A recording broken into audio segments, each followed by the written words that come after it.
All right. Whoever's with us, I'm sorry for the delay. I had some technical difficulties, but we're all here now. We're just waiting for Ben to join us. Let me add a link. Mhm.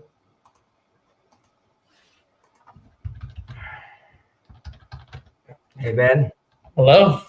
Sorry about that. No problem. How are you doing? I am, thank God, doing doing well.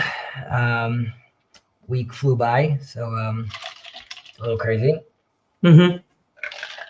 How are you? How's the family? How are the kids? Well, Hashem. Everybody's good. Um, yeah, nothing special. Um, we're doing good. It was a good week. How's work That's going? but yeah, Work is going well. work is going well. Yeah, I mean, fantastic. And how was learning yesterday with Jacob? it was good. It was good. I'm curious to see anything that each time that we kind of do this, anything that I learn, um, always kind of comes back in some fashion. So I'm curious on how it's Fantastic. connect. Especially if it's a day after, it's still fresh in your head and like you could connect those dots. So it's always fun to see how these things Yeah, like. it's actually an experience that is interesting. I was talking to somebody about this. I don't know if there's a name for it. I tentatively name it Torah synchronicity, Okay. where I find that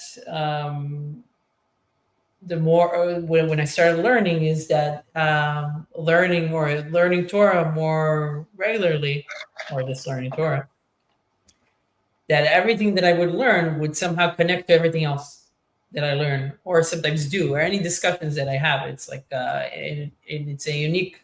It's like every time it's like, oh, it's like it feels like is this just a coincidence, or like is this something? I don't know how to explain this. And I wonder also if there's like for somebody that has been learning their whole life, if they even recognize that this is a unique experience, or if it just comes like, yeah, of course, obviously when I learn this it will connect to something else, but for somebody that hasn't done it, it's something interesting to start to experience. Um, so I'll just comment about that, which is like I often have to be like careful when I'm talking to, let's say, secular people, because my sort of my knee jerk reaction is always to sort of reference halacha Torah, because that's sort of like how the prism I see the world Right. through. And as someone that's taking on more of this, right, you're sort of slowly but surely you're rewiring your hardware to like, you hear an idea right now, it's not getting filtered only through, let's say, Ben's all his years on earth and what he learned in school, but it's being now filtered through Jewish eyes, or specifically, let's say, observant religious eyes, and through like these texts and these ideas. I mean, we spoke about this in the Rambam, how he goes nuts about, like, in a good way. He says, like, the whole book of Aristotle could ultimately be, like he said, like, it's like 5 words of the sages and really 3 words of Solomon, right? Where he managed to condense it. So a lot of the things we're learning right now is like this condensed wisdom that it's different when you're like, oh, I'm going to learn this topic or that topic, but more about something you're talking to someone about something random, and then suddenly it makes sense. Like, how would this relate to these other topics that I've been learning? So I think that's I think it's fantastic. Oh, we have some people over here. RJ, no, it's Talmud time or Torah time. It's learning time. But again, I'm sorry if I was late. No, YouTube did not make a mistake. The Hebrew Nazarite, ahoy there. Jacob, by the way, the Hebrew Nazarite, if you want to reach out to him, he's actually alive, living Nazarite today. So I know that sometimes you find that interesting. And Jacob, Torah is massive, seamless mesh. Yes. You could go all the way back being like, histakel ba'oraita bara alma, right? God looked at the blueprint of the Torah and created the world. And if that, whatever that means, if, in the simulation that we're living in, if the zeros and ones are divine, then obviously you're going to start realizing and seeing them as such. The more you learn, the more you are taking on to becoming Neo and seeing the Matrix, the more you'll start to be able to see those letters everywhere you go. Again, everyone is welcome to join. Jacobs is welcome to join as well. Okay. Last week, I'm trying to remember because I looked at the video, but what we were talking about, we ended with, we were talking about how prophecy, we were saying how it's needed. Basically, we had all these questions, right? Like, how do I know who I'm standing in front of? How do I know what I'm going to be asking for?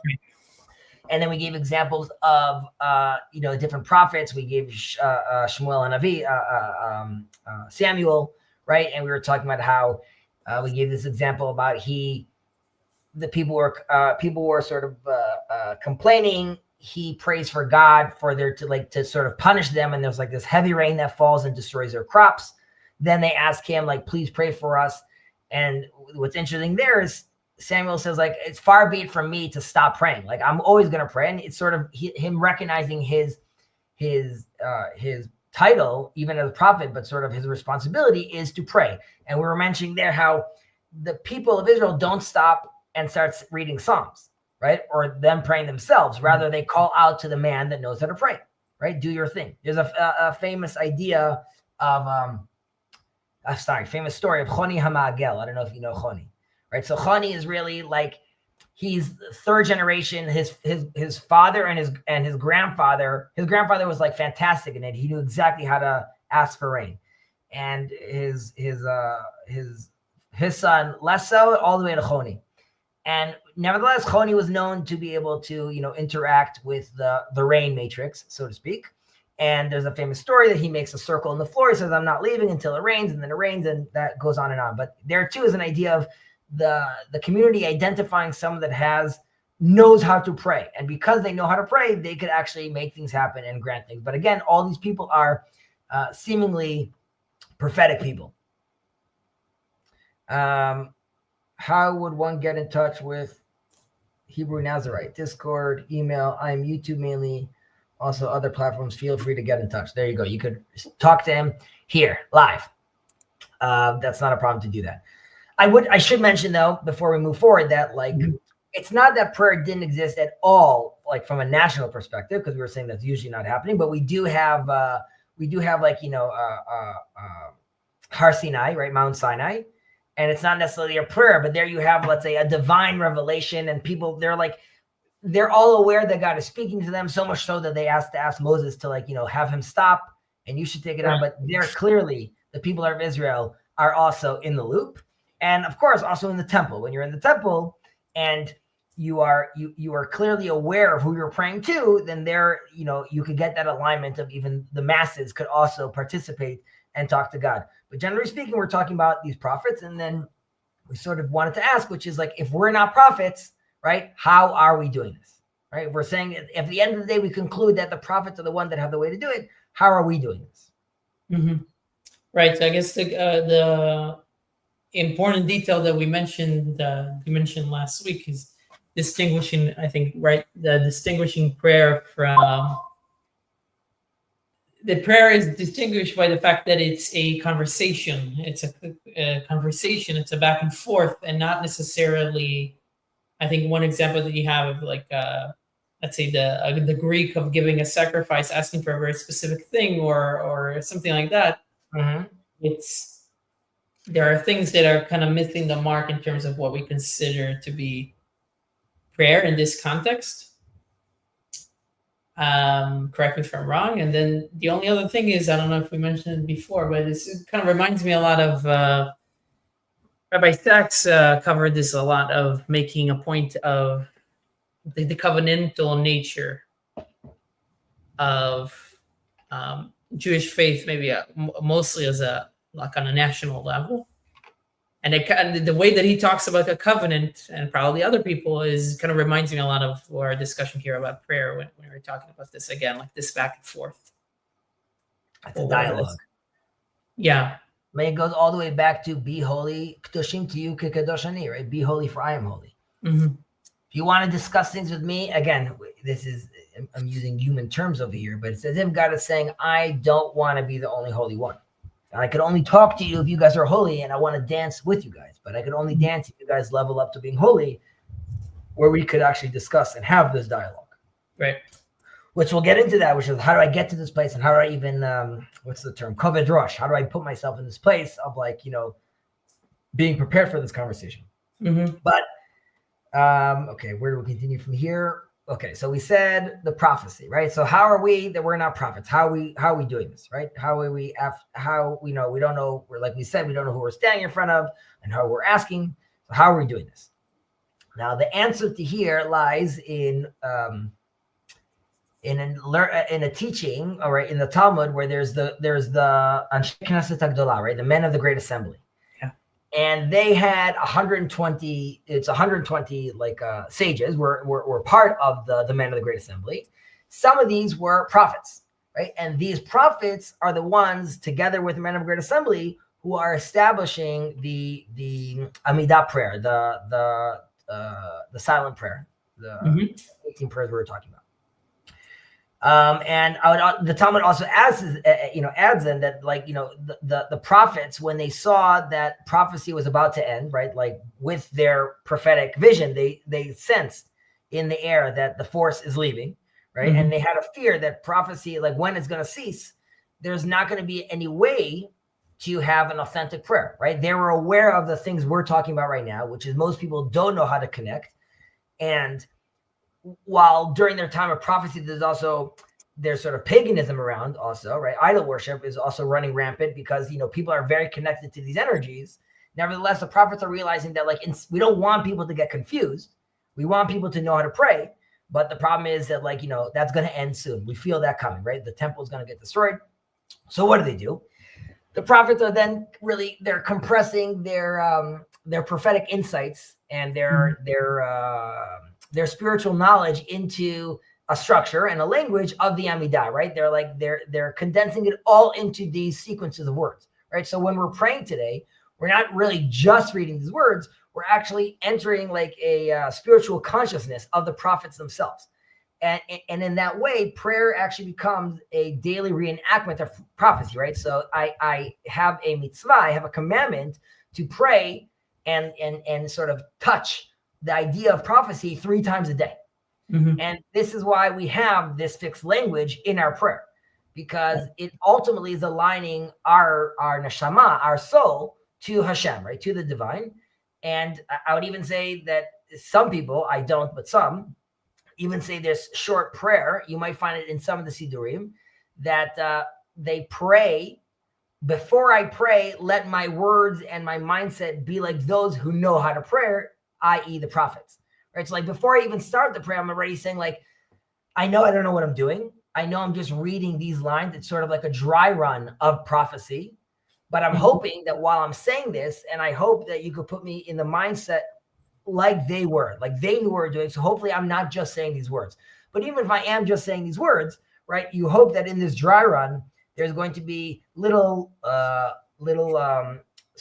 wet elements, so to speak, of this actually happening, that I'm actually touching in to these prophetic words.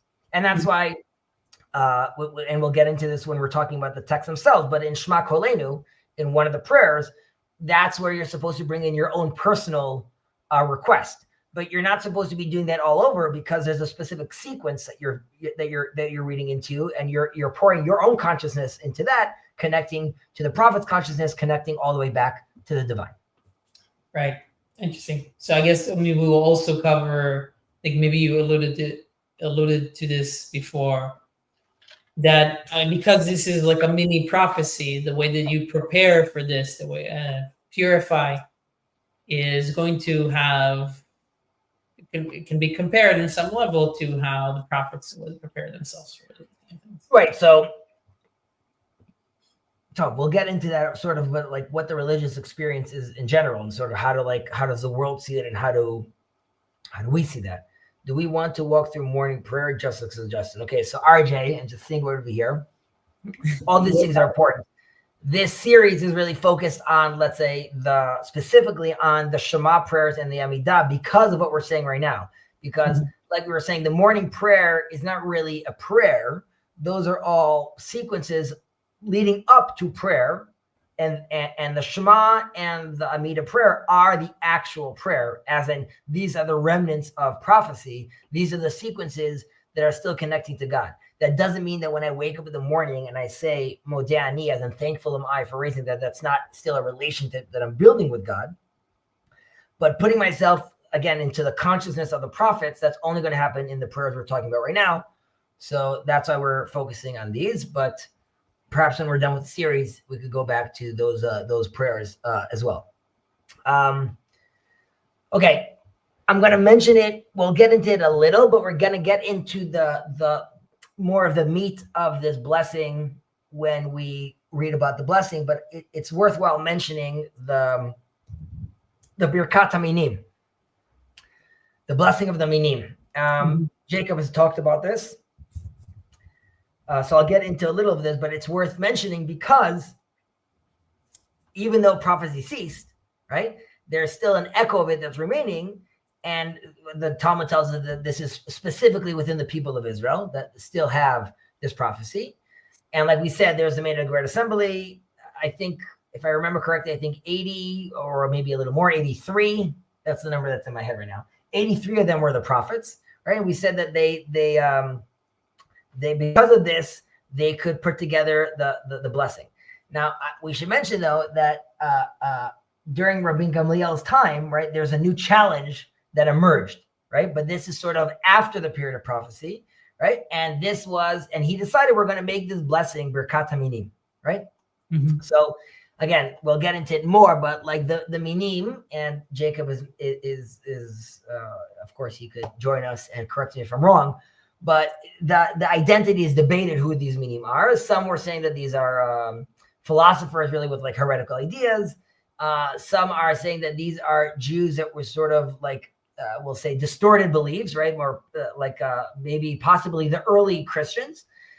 I would say often it's not referring to non-Jews, but it's actually people that are seeking to undermine Jews. Okay, that's right. What the meaning. That's something usually when the Rambam uses minim, that is what he refers to, right? When he says min as opposed to something else. Yeah, cool. Right. I mean, there's this philosopher called Meni. Some people reference it to him. There's min being sort of like as in min ben adamata. What type? Min being like a type of. But again, we can get into them more. But Jacobi Mugato, I hope you're doing well. Please let us know if you have any thoughts. I do have thoughts. I mean, everything you said is correct, but I think in the context of this, what we're talking about, we should be talking about how people who actually daven, who actually say the Shemona Esrei, should be looking at Birkat HaMinim.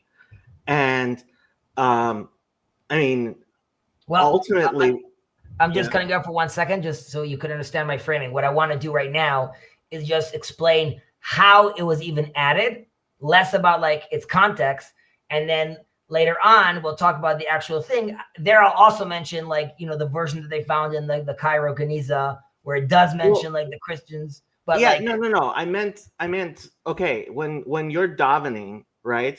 It's right. about Shover Malchut Harisha, right? It's about the domination of evil in your life. And you know, with Kol Nidre, you know, we allow for praying with the Avaryonim, with the we're not talking about other people, we're talking about ourselves. Correct. Right? And so while we can have the discussion about, you know, whether it was referring to the Christians or whether it was referring to other schismatics, I think and Malshin is people who, informers are the people who go to, who like, so you can talk about the historical context. Right. But when you're talking about, okay, now this is our intro to Jewish prayer, right? What is our kavanah? What is our intention when we say it nowadays? It should not be the caricature in the Christian Bible of the Pharisee who says, thank you, God, I'm not a sinner like that guy, right? Correct. It's about, and the if I remember correctly, it was the Ben Ish Chai, right? He says, why is there 4 lashonot, right, of destroy? It's because of the 4 klipot, right? So we're really thinking, I mean, about the shilton of the klipot, of the husks, on over our lives and in our lives and in ourselves, right? So, like, to be a little bit of a cliche, you know, when people talk about jihad being an internal struggle, right? Mhm. Like, in Yiddishkeit, we take that seriously, and you can see it from how we live our lives, right? When you are asking for the min and the malshin to be broken, you should first of all be including yourself among the people who are being ruled by evil. That's what I would add. Correct, which is even the Malshinim in this sense. So people that are trying to undermine the community, we ourselves are including in that, like, as in this blessing or this quote unquote curse or call out, so to speak, that I'm making.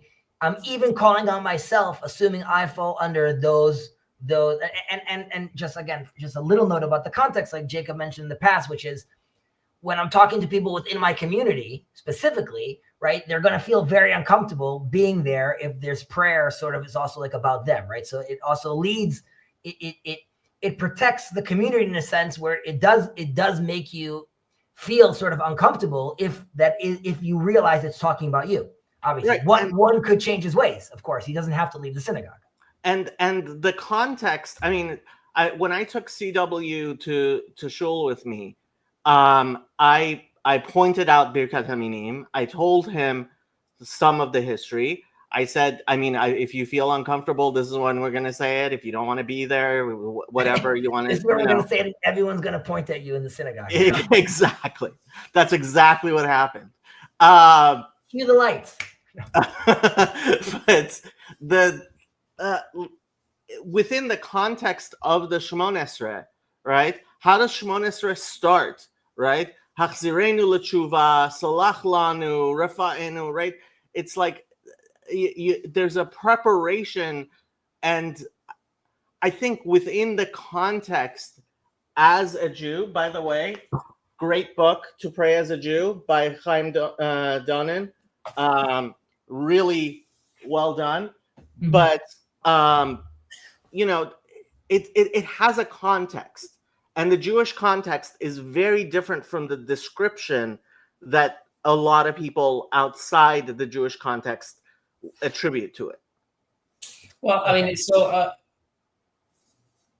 well, I'm wondering if I should play a little bit of a devil's advocate or not. But please. I mean, but I understand what you're saying. At the same time, and I understand the emphasis, and I mean, it's not that I disagree, but at the same time, my understanding of the 18 blessings, right? It covers, part of it is that it just covers all aspects of your life on an individual level, on a national level, and one aspect is the banishing of evil, and that, like you said, is internal, but it is also external. So can I say, would it be wrong for me to, when I pray, to think about certain elements inside of me, like about Hamas, let's say, or something like that? Not at all. And I have to say that this is my big thing that I'm constantly saying. You know, if you take Kel Nekamot out of your book of Psalms, right? God of vengeance, if the imprecatory Psalms have no place in your Bible, you stop calling yourself a Jew.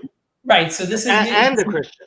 This Yes, is probably connected to your point about censorship, or everybody's points about censorship. It's the same idea, because once you take it away, it will bubble up somewhere else. It's like you can't just dismiss that part of reality. So I want to, okay, this is actually good because like you just said, like Jacob's saying over here, like, everything's hunky-dory and like everything's very nice. But at the end of the day, right, you can't dismiss these elements, right, of like, there's the vengeful God, so to speak. Again, I'm differentiating between vengeance and being vengeful. But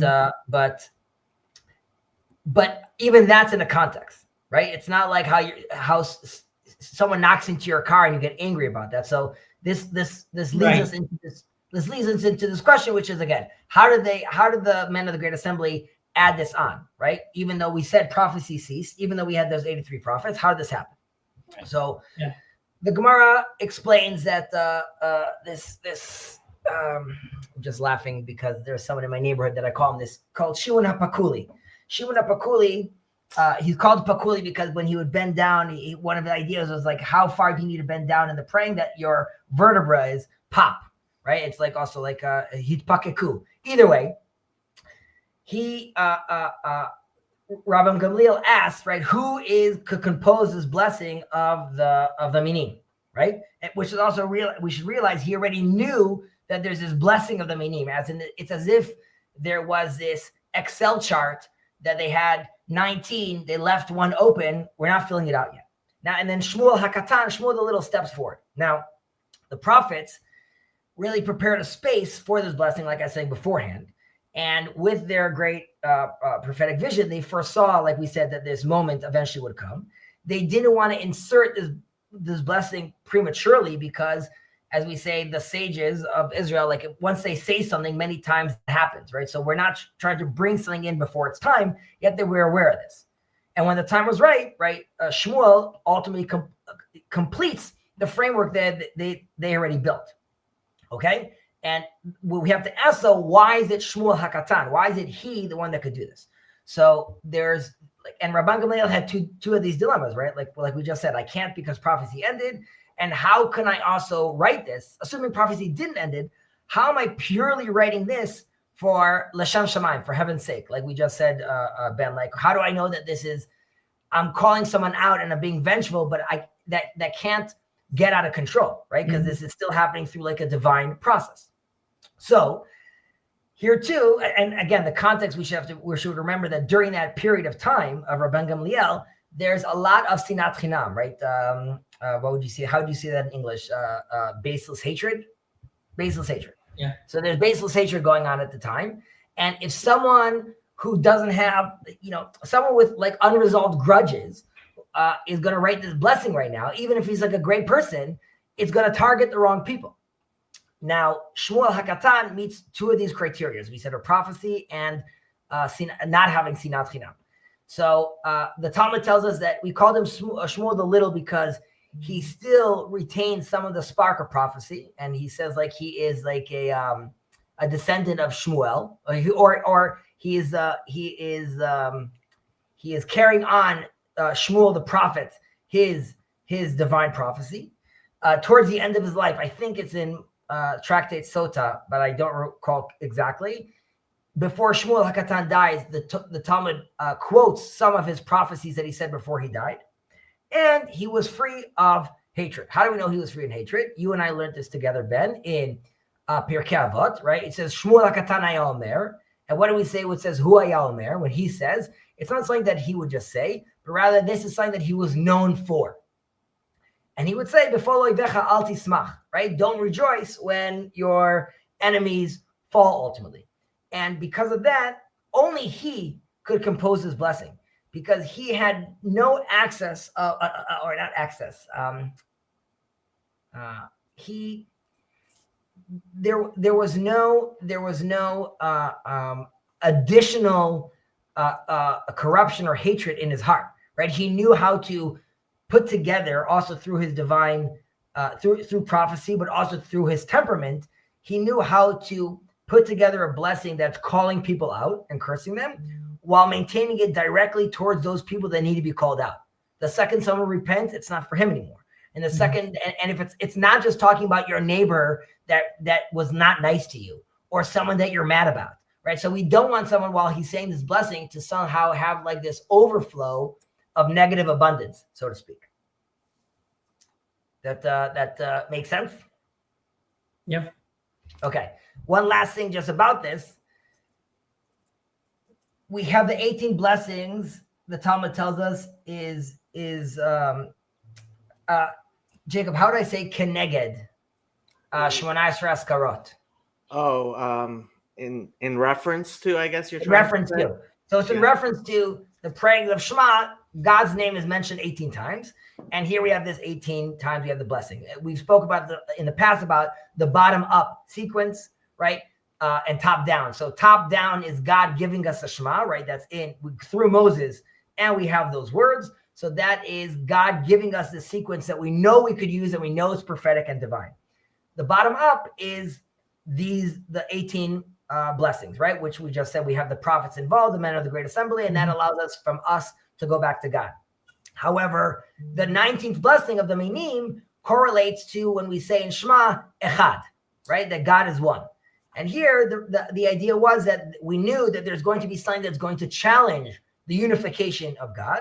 And that's why the 19th blessing is there also to mention, again, in reference to the Shema, the bottom down, up, down sequence is here too. This blessing was part of the prophetic experience, knowing that one day this will happen. And so we have to have a response for this. Okay? Okay, so that was on Birkat HaMinim. The only thing I'll add is sometimes when I talk about this stuff, people think like I'm a squish. I'm not a squish. What's is what Judaism teaches. What? What's a squish? A squish is somebody who wants everything to be nice, and because he wants everything to be nice, reinterprets his religion so that we can all kumbaya and there's no problems. Like, I hope I have enough credibility with people who watch at least my channel to realize I'm not a squish. This is what Judaism teaches. Right. But I would add, it teaches this in the context of what we just said, that the person that's making this blessing of hatred is a person who is all love. Right. It's not just Chezi being his everything's beautiful, everything's, this is the Torah. Yeah, this is the proverbial argument also, like at Shen Tachat Shen, Ain Tachat Ain. Well, I hear something similar to that, where I heard that of like, okay, now we interpret it in a way that, well, it doesn't mean that somebody, if somebody, an eye for an eye, right? Who somebody took your eye out, you should take their eye out. No, it's like we understand monetary. Okay, you need to pay for whatever, if whatever they were doing. That's like a modern interpretation. So I think it's a similar discussion. I don't know if necessarily. I would challenge that by saying that yes, people might say that's us sort of whitewashing what the Bible said. However, in our tradition, through the oral Torah, we're known that like no, that was the intention. So this happens all the Torah is doing a cultural appropriation and flipping it on its head. It's saying you are aware of this nonsense going on. That's never going to be the requirement. You're not going to gouge out Joe's eye. This happens constantly and consistently. People imagine that Orthodox Jews are going through and reinterpreting what the Torah says in ways that aren't because we've reformed, we've changed what it says, because it actually says you should be going around killing people for this and that. And the way I put it one of our Catholic friends was saying, Maimonides says Jews should kill me. I was like, no, Maimonides does not say that. And so who is the Pope who just died? Francis, right?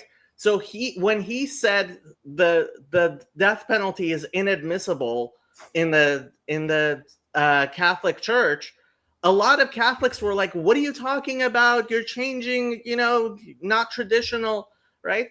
And my answer to that is the death penalty was inadmissible when God didn't apply it to Adam and Chava and Cain, and right? Like, do we see God actually like being like, "Oh, so hey, I should put Cain to death"? If anybody should have been put to death, it was Cain, right? So no, we are not reinterpreting things in order to get the modern moral framework. Judaism is the modern moral framework, thank God, and that's what we're judging by. Yeah. That doesn't mean, again, as long as it's done lishma and within the rules that the Torah is interpreted through, right? Then there is a place to not reinterpret, but we'll call it dig deeper and refine more. As in, the more we know, right?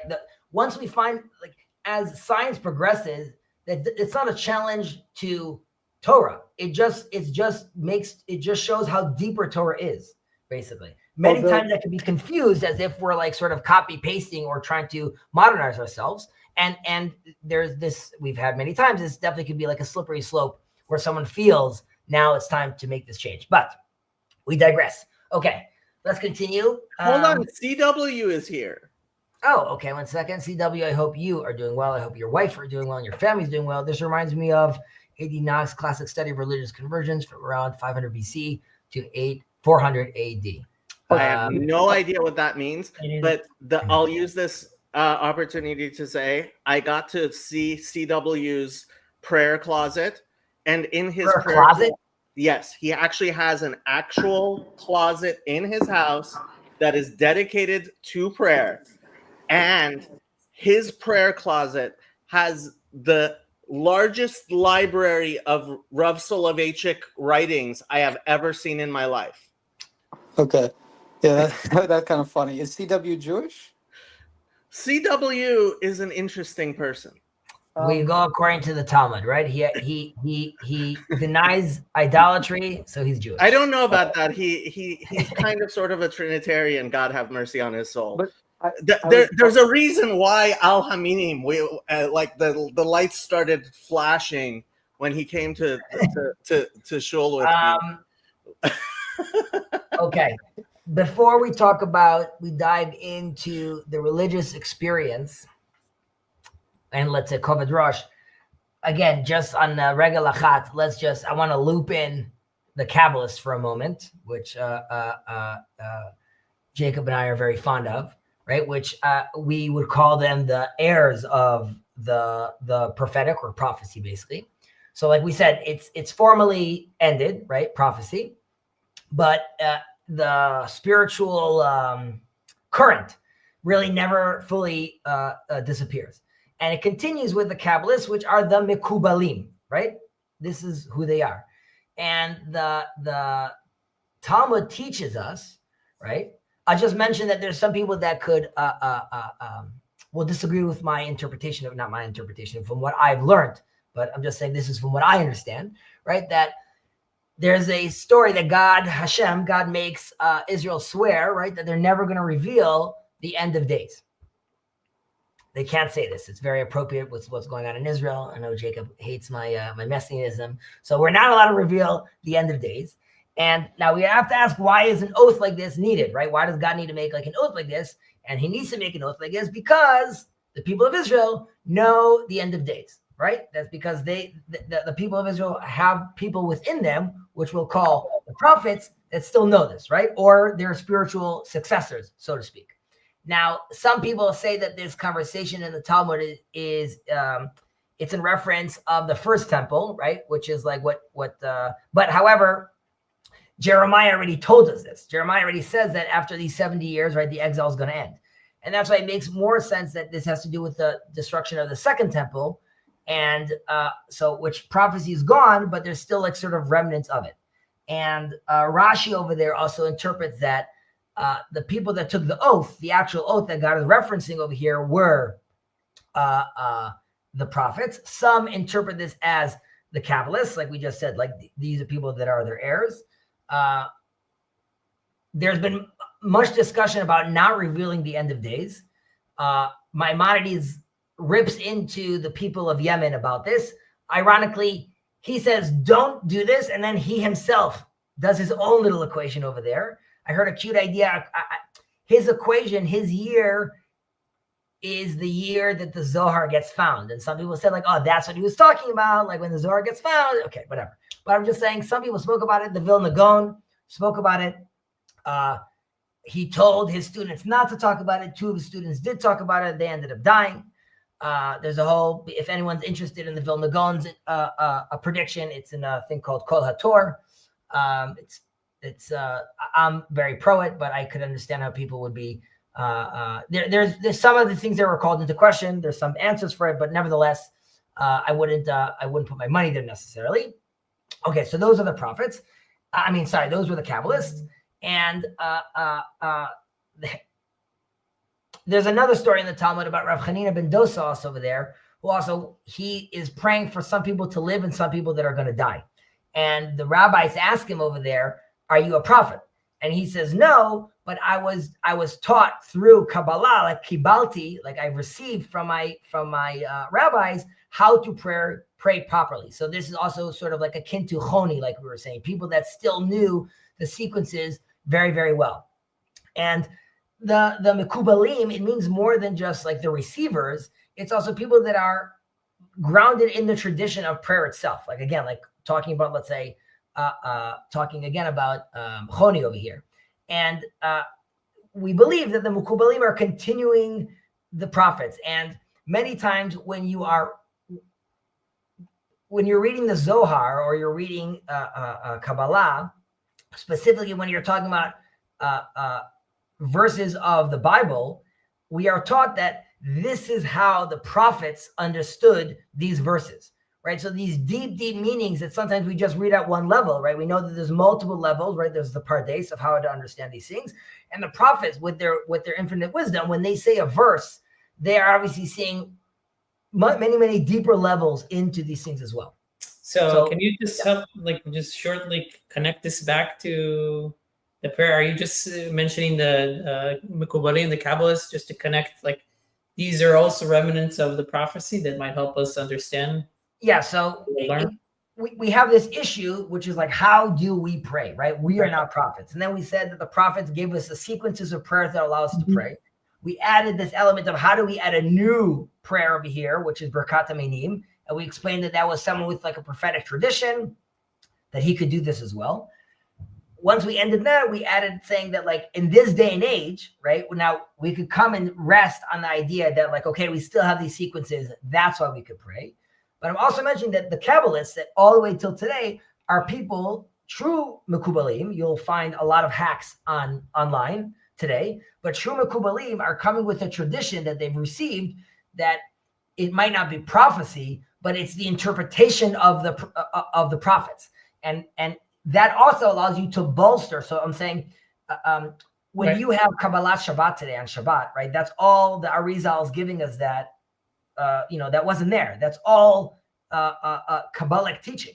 That together with the sequences of praying, so you're stacking on sequences of prophecy, traditions of prophecy. And again, ultimately, these are all dry runs, but we believe that if we focus on them and do them properly, some of it could actually be prophetic. Some of our prayers could actually reach God, that we could actually speak to him.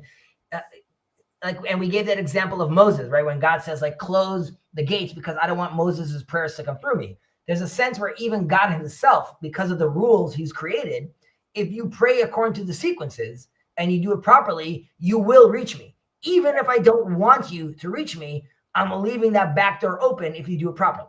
Right, like Bilam and his prayer. However, learning the Kabbalah, right, is very dangerous. Only at the age of 40. How can you do it? Because those back doors many times are, it's not so simple. It's not so easy to learn these things and understand these things. And many times it could be counterproductive to those who are not properly initiated. Yeah, and I was also going to ask you, Hezi, You're about. speaking very. I can't hear you so well. Can you hear me better now? A drop. Okay, I was going to ask you, Hezi, to what extent has the Kabbalistic tradition influenced the cyclical liturgy within Judaism, and what prayers in specific are influenced by a Kabbalistic tradition, and is there like a prophetic tradition that's associated with them? Oh, so much. I'm saying like the whole prayer book we have today is the Arizal. Like I'm saying, like when you talk to Litvaks, when you talk to how would you explain a Litvak, Jacob? So there are three major liturgies in Judaism Yeah, here. that are used these days, and the one of the three is referred to as Ashkenaz or Litvak, which are the people who least changed their prayers to be in accordance with the teachings of the Arizal, but even they are very much in accordance with the teachings of the Arizal. Whether they like it or not, it's too late. That's the system they're praying through. Anybody, I mean, whenever someone starts talking smack about the Arizal and the Zohar, but my answer to them is, which synagogue do you pray in that doesn't use, I mean, if you have your own liturgy, if you have your own, like, if you don't have a minyan, I can say you don't have a valid opinion within Judaism. Yeah, and I was also going to respond to that, Jacob, that I actually remember talking to a conservative Jew once, and I was telling him about Kabbalah, and he was saying, Kabbalah, that's mysticism, that has nothing to do with religion. And I'm like, well, does the conservative liturgy not have Kabbalistic influences in it? But yeah. Most people have no idea. There are people who will say all sorts of weird and funny things. But like, yeah, Kabbalat Shabbat has been accepted by pretty much everyone. And it's, I mean, I actually did go to a Yemenite synagogue once. But Brit Shemay, there's a lot. Brit Shemay made it into the Indiana Jones movie. That's how So you know. So you know it's real. So you know it's authentic, right? In the Talmud it says Indiana Jones one day. Yeah. Okay. It's hilarious. You can go watch that scene. He starts saying Brit Shemay de Mara de Alma. Okay, we're let's continue. I have an overflow of like 10 minutes. What? I can overflow in about 10 minutes. Okay, let's set it. Okay, so Kabbalists. Okay, so we wanted to talk just a little about also the religious experience in general, right? Now that we've said, okay, like in theory we could pray. So like, what does this really mean? What does it truly feel when I'm standing before Hashem, before God? Now, there's a problem in defining a religious experience, right? Because there's different modern tendencies that try to reduce this to like a subjective experience, right? Which is something that I'm feeling rather than something that's true. I would even say there's a term for this, homo-religious, right? This is like, this is a feeling that you ultimately have, right? And this idea is very problematic because if religion is just an experience, right? So that means some people have it and some people don't have it. And that means I don't have to truly engage with your truth claims, right? Because, or, the existence of God or revelation, because like, Joe feels it, I don't, and that's fine. And then it really becomes like a private emotional state, really. And it's relevant to people who feel it. And obviously this is this view means it's no longer binding anymore, right? It's almost like I'm saying like, that's my taste of music. You don't like goth music. I like goth music, and that's it. But it's not binding in that sense. And obviously in Judaism, right, mitzvot are not optional therapies. There's a great teaching which is al tikru halachot ela halichot, right? It's pathways. right? That's what we're experiencing right now. It's like I said, it's like these are pathways to channeling the divine into our world, in society, in justice, in the law, in relationship. I would even say in politics. All these things ultimately have to come through. It's not like this little thing that I'm just one thing that I'm doing to make myself feel a little better. And really, Judaism really rejects this attempt to make this relationship with Hashem purely an emotional experience. And whether it's through music or I'm inspired or my imagination, these are all human constructs at the end of the day. And they could reflect things that are holy, but they're not generating that encounter with Hashem, with the transcendent God, right? So that's what at the very least, that's like the difference with how I would say the secular world looks at religion and how we as Jews look at religion, or other believing individuals, obviously. And this has to do sort of like with the TikTok generation, right? As long as it's like this emotional thing, I'm only at the end of the day, I'm encountering myself. I'm not encountering Misha Amar V'Haya Olam, he who spoke and created the world. I'm only encountering this own thing that I've made in my head. I would note over here sort of like the difference between Aristotle and Abraham over here, right? I wouldn't say this is everyone's opinion, but there's an opinion in Bereshit Rabbah, right? Where, we know this famous story of Abraham's like looking for God everywhere, right? Is it the sun? Is it the moon? And then like he sees God, and God sort of, pops his head out and says like, hey, Abraham, like here I am. And we sometimes teach that Abraham is finding God through nature. But I would say that what I prefer is that Abraham is really finding God through doubt, right? His spiritual journey is not about reaching conclusions. It's actually making a space. It's almost like a miniature tzimtzum.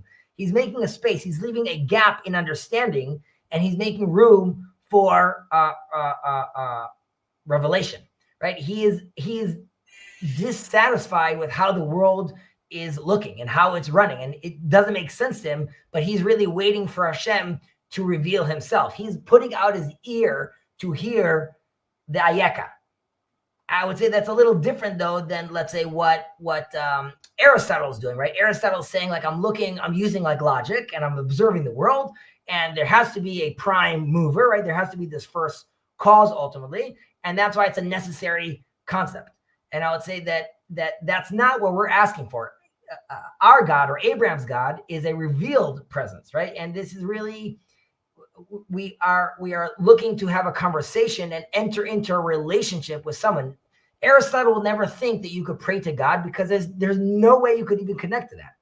But Hashem, or we'll call it like, the agentic God, is having a relationship with us and is asking us to have a relationship with him as well, right? It's not like this little, again, it's not I'm seeing myself. It's I'm reaching out and talking to Hashem himself. Okay? So, and Jacob could correct me if I'm wrong over here, but I remember discussing this with my father, and I think I'm right about this, about sort of like the how, again, from a phenomenological way, how is this religious experiencing done, and how it's at least seen according to the rest of the world. And there could be different reasons what's connecting or accompanying prayer ultimately. There could be a psychological distress, right? That this is ultimately, and I'm sure maybe Jacob knows exactly who, but there's many people that have claimed that the religious experience ultimately is coming right from like this emotional anguish or turmoil that I'm having inside, right? I'm very sad. I'm depressed. I have anxiety. And instead of going to therapy, right, I'm channeling this all through religious work. But again, I don't even know if that's my mode, right? Who says if something bad is actually what I want God to change, right? Like, I don't know if what something bad is happening to me is actually I want God to change that. It could be that it's an element of growth. There's a lot of people that feel guilt, right? Which is I did something bad to someone, or I sinned spiritually or physically. I did something, and this ultimately leads to a certain amount of guilt, which also could lead to a religious response. And here too, you could ask, why are you praying? Why are you just not talking to your therapist about what you're having? There's the classic angst, right? I have this existential angst ultimately, which I'm looking, sort of at the infinite, right? And I'm suddenly feel like how small I am. And I'm looking at the whole world, sort of like what God challenges Job, right? Look, where were you when I created the world? And I'm looking at that point to try to anchor myself in some place because it's too overwhelming for me. And the classic one would be sort of the aesthetic, right? Which is I could connect to God through these elements. Like we talked about, some people might think that's how Abraham connected. We were saying that wasn't how it happened, but ultimately I'm being moved by beauty or by music. And this is allowing me to connect to this, like to this hidden source. But here too, we could claim, how do I know this is not paganism I'm connecting to, right? How do I know that there's actually, through this music or through this ayahuasca trip that I'm doing in the garden, how do I know that I'm connecting to God and I'm not basically part of some random cult that's doing complete nonsense? And you would say all these approaches are really they have an assumption, which is, I would say they're denying revelation in a certain sense, right? And they're saying there's not an encounter with the divine. Jacob, do you know the book Holy by Rudolf Otto? I think it's been mentioned in our little thing before, but it's a very good book. But you mentioned Kol Nidre. He actually looks at Kol Nidre as like the epitome of the religious experience. And what's silly there is like he doesn't realize that's not even a prayer, right? That's like a legal discussion that we're having ultimately at that time. I would even say there were some Rishonim, there are some sages that didn't even want to say Kol Nidre. So I would say here in his book, The Holy, he's misinterpreting even what the Jews are doing in this state, right? We're not actually having that kind of experience right now. From here, I would move into Koved Rosh, but what's your timing like, Ben? I probably need to head out. Okay, so just taking a step back for a second, we spoke about it has to happen through prophecy. How are we doing it if we're not prophets? We explained that we have these sequences. We explained that those sequences are get an assist through the Kabbalists as well, right? And once we define that, then we ask the question, okay, 1 second. Okay, now that I know I could do this, what am I actually doing, right? And we gave an example of how, let's say, the secular world sees this, which is I'm praying because I have anxiety, or I'm praying because I have guilt, or I'm praying because I'm like, I'm connecting to this like ecstatic experience. So all those strings, all of them have elements of truth in them, but we want to avoid it being this personal relationship I'm having, right? This personal relationship I'm having with myself, right? Which is then go to therapy. Instead, all those feelings you have, as long as they're connected to the divine and to the creator, then you could start having that kind of relationship. But if we are going to have that kind of relationship right now, if we agree that, okay, now I understand that it's not just anxiety and I'm saying it's not guilt, rather I need to do it from a specific headspace. And that's what we're going to get into next week. So I think next week we'll finish our intro and maybe we'll start with one of the first blessings as well. But I want to talk about sort of what is this Koved Rosh that we have. And there's a very interesting discussion in the Talmud, which has 4 or 5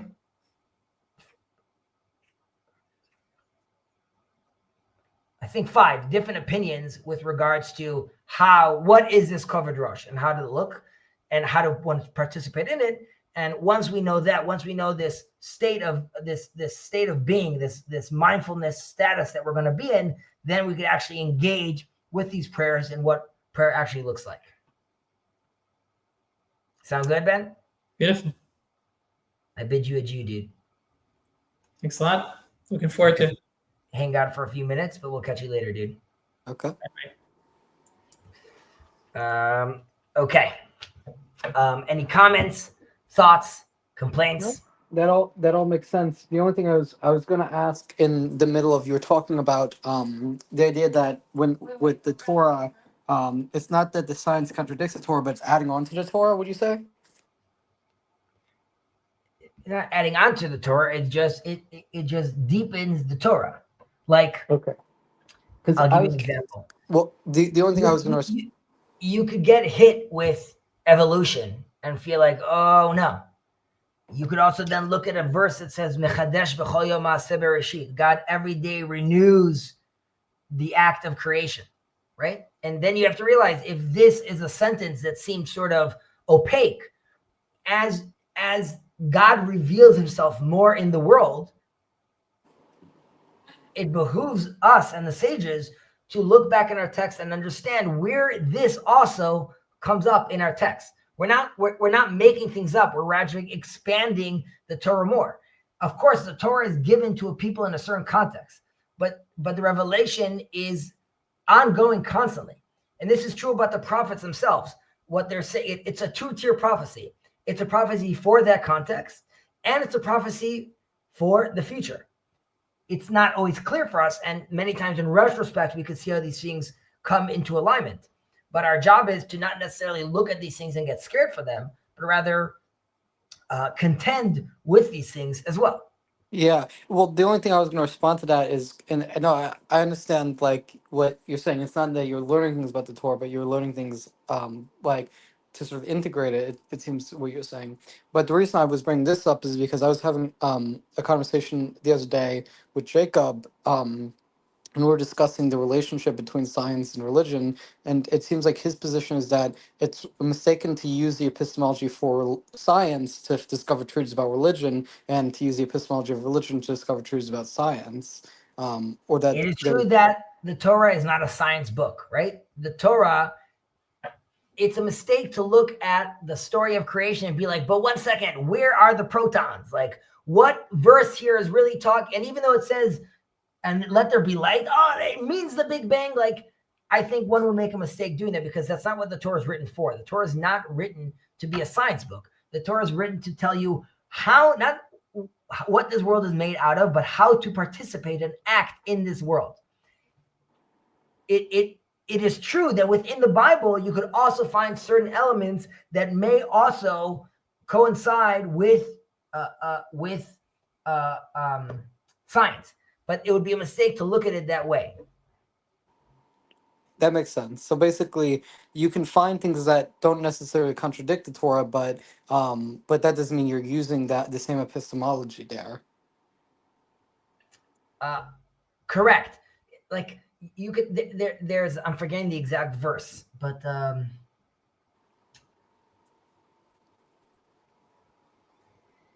it's some is it Shvurei Lev? One second. Excuse me for a second. Let me just look for this. Shvurei Lev. Okay, here we go.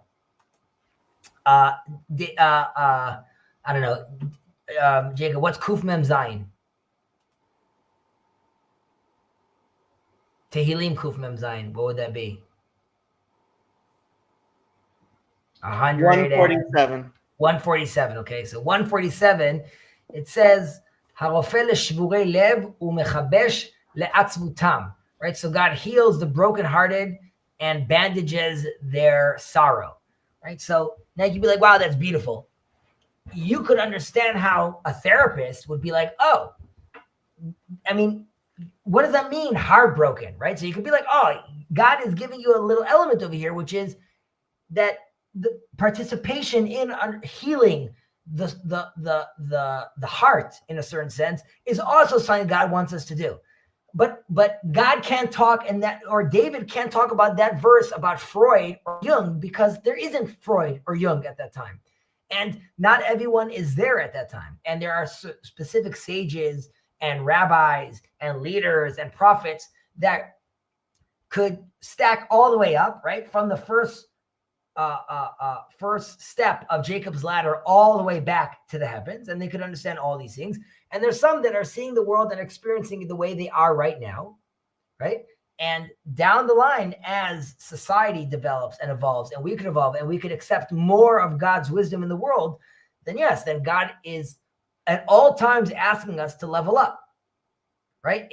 And this is also, this is like a big challenge that we have with today's generations and in the world in general, but I'm also talking about, let's say, specifically, let's say in Israel, we have, this is not to get into a political discussion, but we have a very big part of the population, which is in theory living a heretical life, right? And that has ramifications to it as well.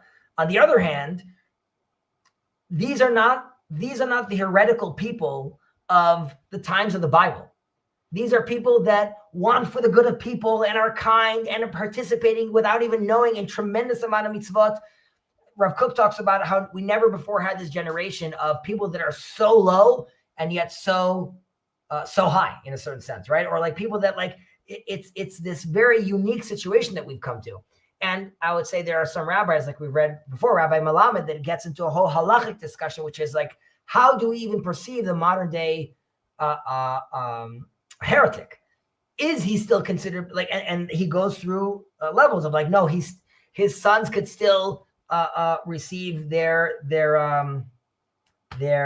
inheritance, and whatever. There's multiple different laws that are involved over there, because we have to realize that the heretic from today is a lot more spiritually and religiously inclined than the heretics were back in the day. And many times Rav Kook talks about is modek kofer ke modev and modek ke kofer. You have instances today of people like Jacob will what's his name, those two rabbis that you can't stand online, Mizrahi and Reuven. Sure. You'll have, well, I don't know about them, but you'll have people that are saying we believe in the Torah, but once you hear how they interpret the Torah, you realize these are heresies. And you have people that say they're heretical, but when you hear them talk about their ideas, you're like, no, you're religious. Like, you don't realize that you're actually talking about something that is much, much deeper. Exactly. So we're in a confused time today, which leads for a lot of potential as well. And it also leads for rabbis needing to tweak their language a little and realize that, like, we're not in the generation anymore where we're finger waving and saying, like, if you do this, God will smite you. Like, we're past that. Today, people want to understand, like, I look at these, like, you can even look at the progressives and like these lofty values. They're there because they think this is like the ultimate good. We have to help them realize, like, no, the Torah also touches about these things and it is the ultimate good. And there is a language we could use to show them how much of the things that they so-called want, they could find inside the Torah. They could find inside these ancient traditions. We just have to make it more accessible to them. I would argue and say that the TLC or the Peterson Sphere works on doing some of that, which has a conversation which is much more robust and much more alive, because we realize that the people we're having conversations with, right? Like, if you look at John Vervaeke, is he a heretic? You could be like, well, he doesn't believe in God. But like, there's clearly so much more going on over there to just label him like, no, this guy's like a bad dude. Exactly. Jacob might disagree with this, but I would say that these are people that I believe are searching for God. They might not want to use that word anymore. They might feel that, like, the way they grew up, using that word is too triggering for them. I'm really okay with that. You don't have to call it God. You could call it the man don't call it the man in the sky. Call it whatever you want. But a lot of these people are reaching out to that. Yeah. Well, I was also going to say to you, Hezi, to my understanding, there are some poskim who rule that modern day secular Jews are called a tinok shenishpa, if my memory serves me correctly, which is basically they're analogous to a captured child, where they're raised in such a non-religious environment that you can't really hold them accountable for their violation of the halakha and for their violation of the mitzvot and for their so-called heretical lifestyle. Right. So take it a step further, correct. That was sort of like, that was a move the rabbis did to sort of bring everyone under the tent, right? Like, you can't call them heretics because, like, what do they know? It's hard to say that to someone that, let's say, teaches in university that topic and writes about it and does about it. Then you would have to ask, like, okay, does this guy still not know? So the rabbis go even further and say, as long as it doesn't actualize itself on the ground, as in, like, and it also relates to sort of, it also relates to Christians and Shituf in a certain sense, which is like, you could have any thought you want inside your head. Once it comes down to the ground, as in you buy that cross and nail it in your house, or you now build the building of, this is the building of the atheists, then you're kind of out of the fold. That's like sort of as far as the rabbis will go. They'll say, like, even if that's what you've done the homework, you watched the YouTubes, you thought about it, and you've realized God doesn't exist. even then some will say you're still not a heretic because like it's just in your head. It only matters once it actualizes. Again, some will disagree with this, but yes, the Tinok Shenishbu, you could definitely claim ignorance for many. You can't use that for everyone though necessarily. Well, and so yeah, I also think so. I said so-called heretical lifestyle because like the problem is like the determining heresy when we're discussing intention is like important because we don't know what their context of knowledge is. But one of the problems also is determining who is the Tanakh Nishba because many secular Jews have exposure via things like the internet and especially if they live in Israel where they're surrounded by a But Torah even then, culture Kirk, to Torah. even then you could say who, like I'm saying, if they're watching Mizrahi, then they're still Tinok Shenishba. If they're watching something that's like nonsense, like it would only be relevant if they watched someone that actually knew what he was talking about and then denied that. And even then you would say, do they have the tools to actually understand what they're listening to, right? Jacob many times says like, okay, we'll be talking about something. And Jacob will stop and be like, but 1 second, you need to give a context to that. It's not that what I said wasn't true. It's just, if you don't understand the jargon or the words I'm saying, then like, it doesn't matter that what I'm saying is true because you don't have you don't have the tools to necessarily fully contemplate and understand what I'm saying. But again, that could be challenged. Yeah. And definitely, I would definitely agree that like it also depends on what Torah people are being exposed to. It's just when you look at the modern day culture within Israel, like, do you believe that the religious community is adequate in how they portray Torah to, you could say, the less observant or less religious community, or do you believe even there are problems with how the Torah is communicated? I definitely think there's still a problem with how the Torah is communicated. There's a lot of, you have whole groups of religious communities that basically sort of write off the secular people, don't even bother trying to explain it to them. Some people go about it being very patronizing, which also leads to like a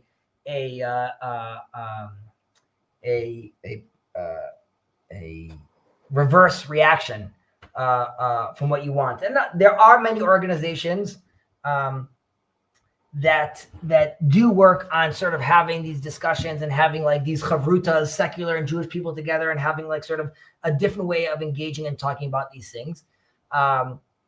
Chassidut is definitely that catches a lot of people, right? People are very interested in that kind of language, and that also even that is a data point potentially of messianic times, that that level of Torah is being sort of disseminated around the world itself.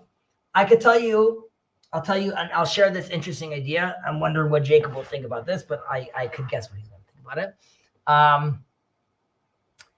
There's a rabbi. Well, his father is actually a big rabbi, but his son, he posted this halachic discussion about women singing, which I would say 90% of Orthodox Jews would not listen to a woman sing because of this idea called Kol Isha. You don't listen to a woman sing, okay, for modesty purposes. There are sages, there are opinions that say it's only talking about a specific case, like if it's certain things, and in other cases, I'm not going to get into the whole details, it is permitted. This rabbi came and said, I think the understanding of that opinion, people misunderstand what the rabbi were talking about, and even those rabbis never actually permitted that. That was his claim. Okay? There was a whole uproar about this online on Facebook where he writes. And these are not like punks. These are all like learned men and women that are all engaging in this discussion, quoting rabbis, having this whole discussion. And they're like digging in deeper and deeper, saying like, no, it is a legitimate opinion. And other rabbis are joining in saying like, no, it is. And he's having this whole argument with them. A few days later, he wrote another post saying like, usually when I post about something that I know is going to be controversial, I leave myself 2-3 hours to respond back to talkbacks and posts.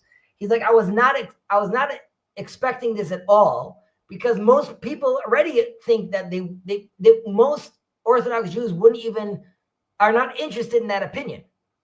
He's like, nevertheless, I saw this huge uproar. So now he says something very interesting. He's like, I'm caught in between two elements over here. He's like, am I reading the map? And he says rabbis need to be very sensitive to reading the map this way. Is what am I seeing right now a part of the population, the masses are ignorant, and that's why it's a mistake what I did, because this idea in the Torah, it says, I would rather they be, how would you say, shogegim velo mezidim? Jacob? They are sinning unintentionally, not intentionally. Right. I rather the population sin unintentionally than do it intentionally. And this is an understanding sort of within the rabbi, the ruling class, the rabbinical class, which says like sometimes there's things that the people can't handle. And that's why we're not going to even let them know, because if they know, they're going to end up keep on doing it, but then they're doing it with the intentionality, knowing that they're doing something wrong. So that's one opinion. Another opinion, he said, was like, perhaps what I'm seeing over here is a different verse, which is a different understanding, which is we may not be prophets, but we are the sons of prophets. And he says, perhaps this is a bottom-up reaction from the population. And he says, I know the people writing to me over here are all people that are not asking, but why isn't mixed dancing allowed? They understand that. Here they're saying, no, there's something that's rubbing us the wrong way and something that does not seem true to us anymore. He's like, and I need to be sensitive about that, because the people of Israel have their own power, in a certain sense, to come and create a new reality. Now, he ends with saying, having said that, looking at the world around us today and looking how the population in Israel is, I don't think the population got to the place where they could honestly comment about modesty, because the population in Israel is not there yet, but he left it there. And this just goes to what you were saying, Kirk, about there's a sense where we have to look at the secular community and realize there's a true flame over here that shouldn't be ignored, and it should be taken care of, because there's an element over here of the sons of the prophets.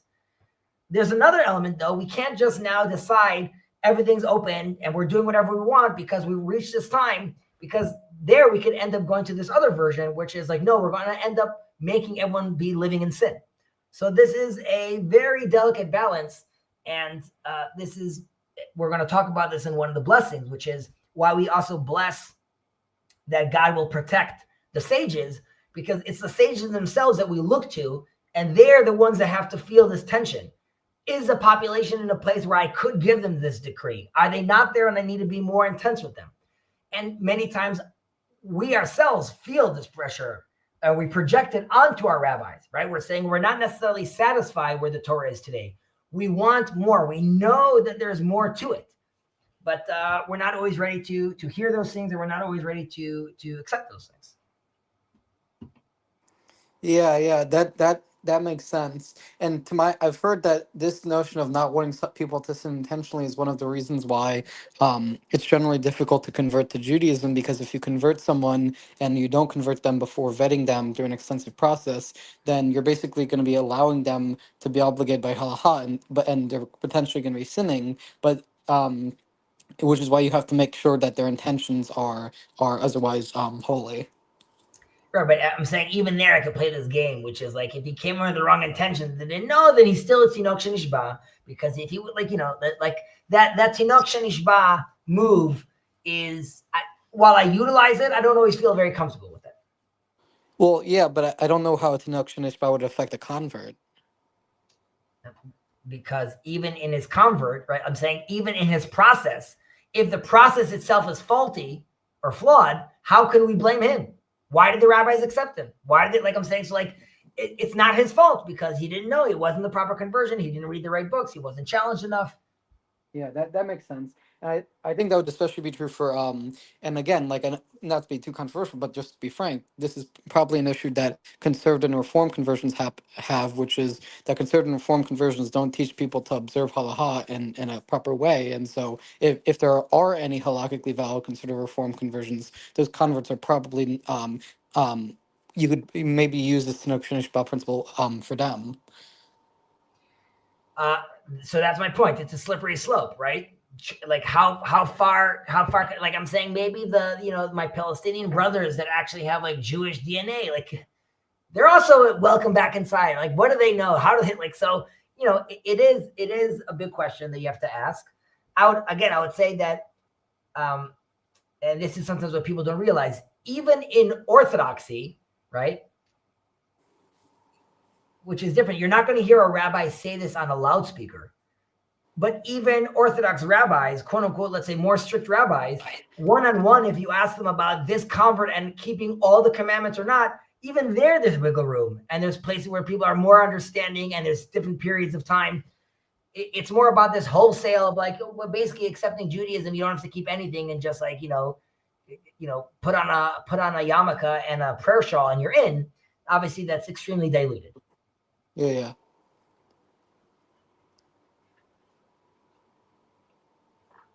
Any other questions, thoughts, or complaints? No, everything you've explained seems to make sense, and I think it's important to have these tensions in mind when analyzing the sort of state of religiosity in the modern world. And I would just basically say that it seems as though we should not be quick to judge other people. We should focus on ourselves before focusing on other people's relationship to God. Oh, I mean, Tol Korah ben Enecha, right? Remove the beam from your own. Like I'm saying that for sure. You have to be very, very careful if we would go around judging people. I mean, the Torah gives you many examples of like, so. Right, we don't know, right? How do we, and this, I'm taking this to like an extreme thing for example, but like, is desecrating the Sabbath horrible? Yes. Is dying, protecting people in Israel amazing? Yes. Do we know how much weight that carries? Are we going to like, it's just, we have to be very careful with like, especially in today's generation, but also all people, like, which is like, we've moved on to a different phase in the world right now. And definitely in the religious world, where you have billions of people recognizing Hashem's name in the world. This wasn't the case in all of history. I mean, not all of history. I guess we could go back to Adam. But like I'm saying, in most of history, basically, people do not recognize him. To now live in a place where billions of Muslims and Christians and millions of Jews are all bending the knee and calling out God with their tongues. This is an amazing time. So that whole carries a lot of weight. That doesn't mean we're at the end goal. And this, I talk about Zionism ultimately as well.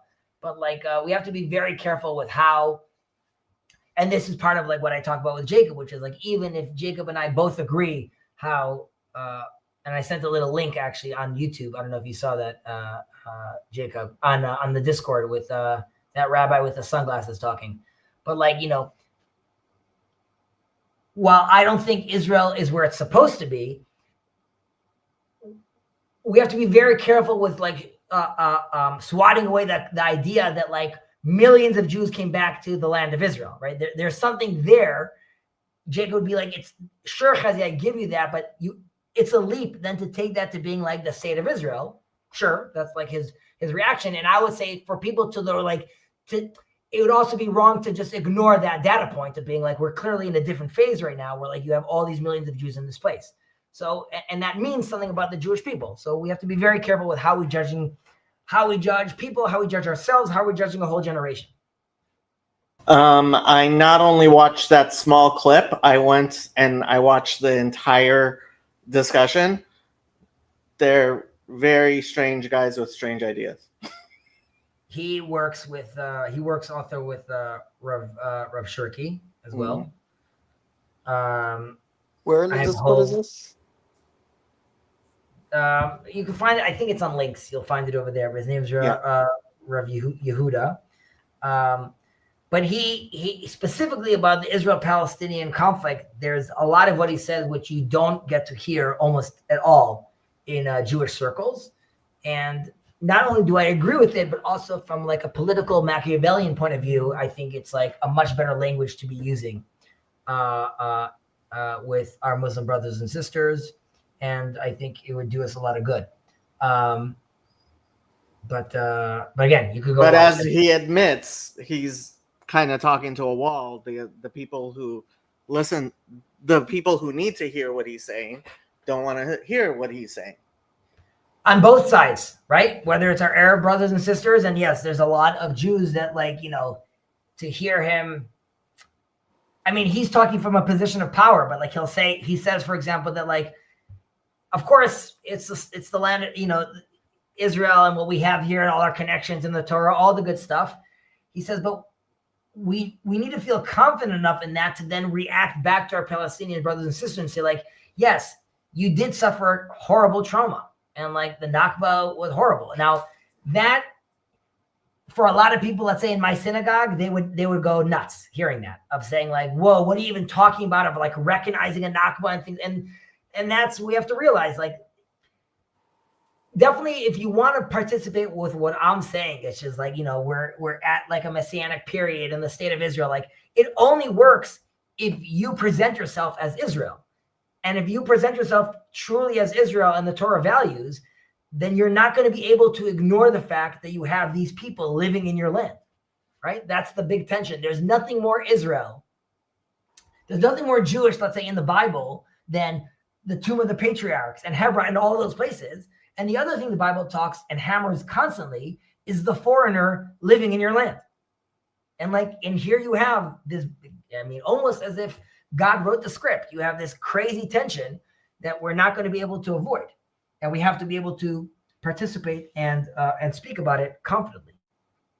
Yeah, definitely. And yeah, I think I'll check it out in links. You said this guy was named Rav Yehuda? Yeah. Yehuda, I think Yehuda Cohen. Yehuda HaKohen. Yeah, I think I'll check him out on YouTube. But yeah, it sounds interesting. He's an interesting dude. Jacob, any thoughts, complaints, demands? I was only half paying attention for most of this. Sorry. I gotcha. I just said some things about like how you agree with Zionism, you love Rav Kook, you nodded your head. It's too late. I am very glad you've agreed that you're a post-Zionist now. As long as we can get past the I do agree. I agree. I agree that we need more Druze people in here. Yes, we need more Druze people in here. CW, as someone who's not involved with anything, who never comes on to any of the streams, you know. And I've been trying very hard for years now to get CW to go through Chovot HaLevavot. I think it would be really interesting to hear CW's commentary on Chovot HaLevavot. I'll just comment on the Druze thing that next to my in-laws' place up north, they live right next to Nebi Shwaib, where Jethro's tomb is, grave is. Mm-hmm. And once a year, there's a whole big delegation of Druze that come in to pay their respects and pray at Jethro's grave. So we have, all the way back then, we have a very strong bond with them. We need to do a better job taking care of the Druze community in Israel. They do a tremendous amount of good and are extremely loyal to Israel and to the land of Israel. And that is a beautiful, beautiful biblical and political relationship that we have. And again, it would do good for Israel to bolster that relationship and focus on that relationship as well. But we do have very many different Druze participants in all different levels of society. But what was I going to say before I said that? Yeah, being post-Zionism, being post-Zionist. I know that that term is loaded and has already been co-opted by something else, but like we need to think of like another term basically. So I'm very much, and you know, it's a lot to do to our discussions because I feel like it's just, we're not using the right language anymore. And I feel like using a different word would allow us to meet in a certain place basically, because like that term carries a lot with it. And yes, I think Israel needs to move past that. And by the way, to anyone that's a religious Zionist also needs to realize, even if you believe in that concept, it is also not the end all be all. Like it can't, like even if you're full throttle greater Israel attitude. What, like when the temple, it's not called Zionism. I'm saying there's a place called Zion, but I'm just saying like the movement itself will never be the ultimate. So regardless, we should change the wording to what that is. I don't know what that would be though. Meta-Zionism, post-Meta-Zionism. I don't know about post-Meta-Zionism. I think you almost can't use the word Zionism anymore. Intersectional, yeah, exactly. Intersectional Zionism, progressive Zionism.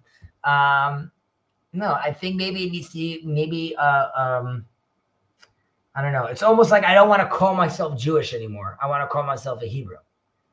Just because like even Jewish is like an exile term in a certain sense. I'm back in my land. I'm like Jonah.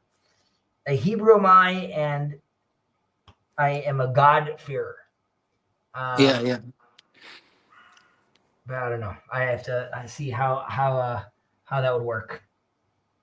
Yeah, and this question of like what is the ultimate goal, I also think is an important discussion for the Torah observant Jewish community to have. Well, When discussing. it's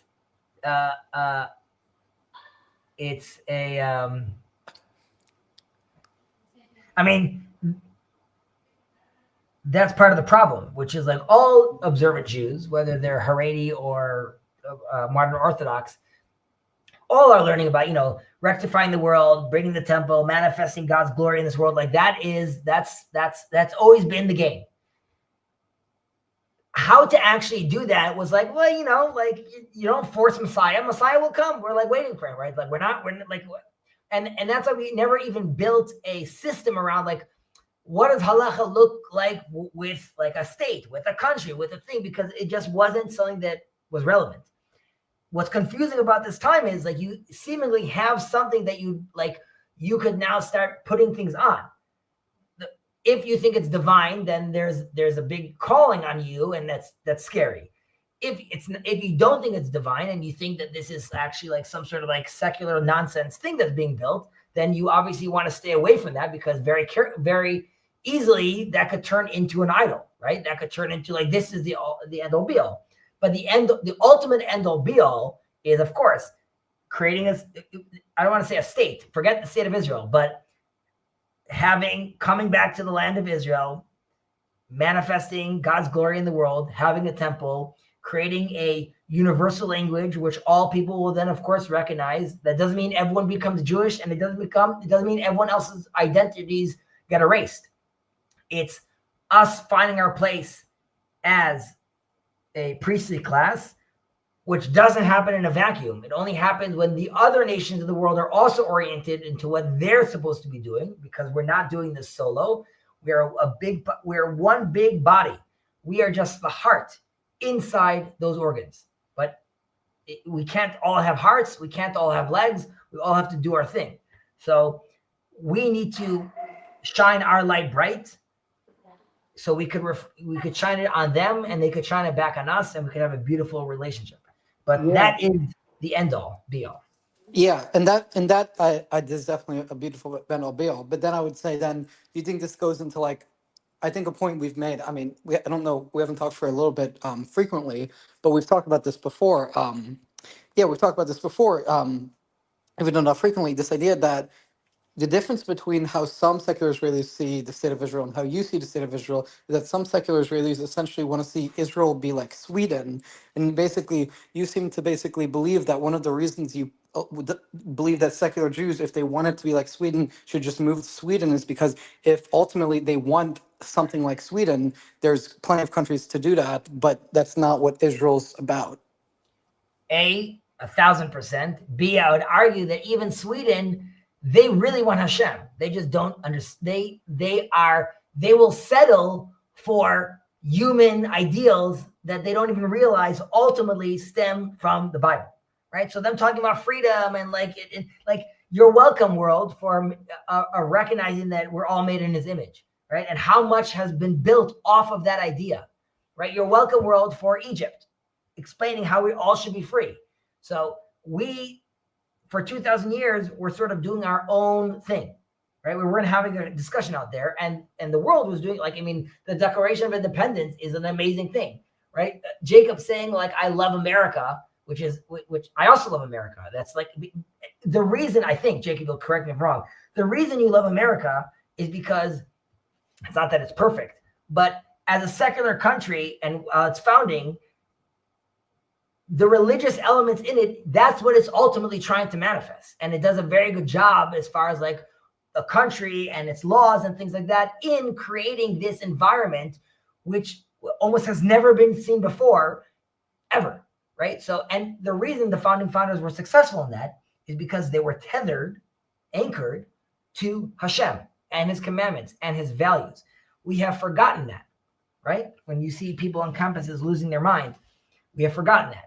But we have to, and again, as Jews, and definitely once we take on our universal mission, we have to reignite that discussion and show people where these ideals and these values are stemming from.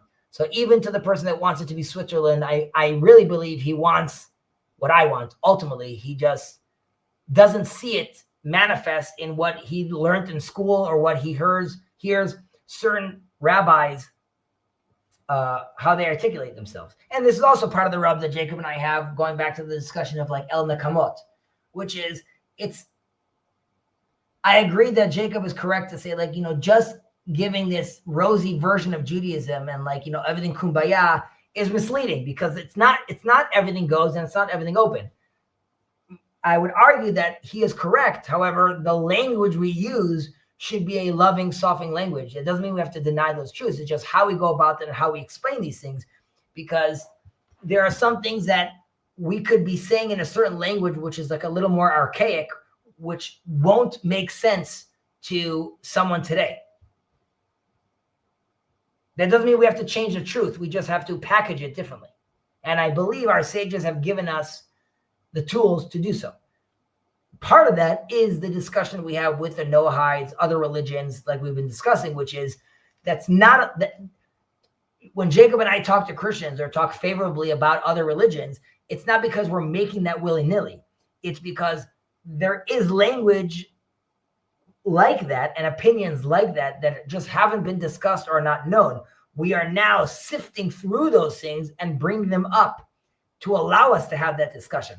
But that's true about any topic that Judaism offers, basically, which is there's many, many topics to discuss, and there's many, many levels of interpretation. All right. Kirk, thank you. Yes, what's up? Just before we end stream, I wanted to ask Jacob, are you going to do a stream today? Because I saw you hopped on, but I didn't know if you were so busy today. He's busy. He hopped on only to chaperone. He wanted to make sure no nonsense or lies were being said. I only jumped on because Chezi kept on saying, Jacob, jump on. Jacob, jump on. I said Jacob could illuminate Abrikat Tamini because it was apropos, and I knew I was going to talk about it, so I might as well mention Jacob as well. But I want Jacob here because I love when Jacob's here. I love Jacob's opinion. I like him when he's with us. I like him challenging us. Unlike some people, when I get invited on, I try to come on. Unlike some people who should remain unnamed. To those watching, and Jacob, I realized, by the way, I can't connect to your Twitter and other thing you were on, your glitch, whatever, Twitch. What do you mean you can't connect to it? As in, it won't let me. It only lets me stream to these channels right now. It doesn't let me. You are the one that only you could stream to Twitch and Twitter. No, you can only do 3 total. Oh, yeah, it's not which ones. It used to be 8, but now it's 3. Wait, what are we streaming to now? I'm disappointed that you didn't jump on. All jokes aside, I know you have your own drama with this place. However, you love Jacob. And I'm not part of the corner, so. And I know you like me, so really you should have jumped on, and hopefully next week. At least talked about your experience being in an Orthodox synagogue for prayer services. When you come visit Israel, I'll gladly take you to a synagogue as well. Kirk, your mic is loud. Okay. All right, guys. Catch you on the flip. Take care. It's Wednesday. The Sabbath Queen is coming. Feel her. Okay. Peace. Phrasing? What? Feel her? Feel her? No, I mean feel her holiness. Hey, bad phrasing. Right, not feeling her up. The Shabbos Queen is here. Prepare yourself for the Feel royal her presence. Feel right. Feel her presence. I'm sorry. Yeah. I'm sorry. You're right. You're right. Okay.